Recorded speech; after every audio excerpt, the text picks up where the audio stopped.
Mais ils n'étaient pas les seuls habitants dévoués du Colisée.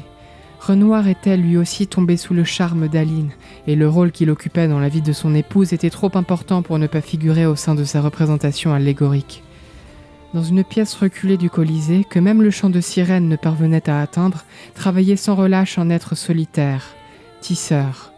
Une créature au visage fracturé et à l'allure d'automate, dotée de 4 bras, chacun dédié à une partie spécifique de son travail de couture. Il ne se tenait non pas debout ou assis, mais bien sur un socle de marbre, une statue de sirène sur laquelle reposait ainsi littéralement son existence entière. Tisseur était responsable de la confection des glissantes d'eau de l'Axon, des serpents de tissu que Sirène faisait participer à sa danse.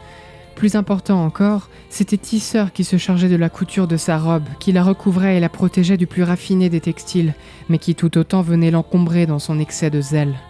Renoir connaissait la nature suffocante que pouvait avoir sa propre dévotion, et ainsi le tissu chatoyant de la robe de sirène, résultat des efforts incessants de Tisseur, venait non seulement cerner complètement l'Axon, mais s'étendait même au-delà de son Colisée, recouvrant l'île sous d'innombrables strates dorées. Sirène, cependant, continuait d'utiliser sa robe comme un simple accessoire, et poursuivait sa danse. Tout comme Aline l'avait jadis sauvé lorsqu'il s'était perdu dans les profondeurs de ses créations, l'incarnation de son amour pour elle, Sirène, sauvait à présent Renoir du désespoir auquel il faisait face.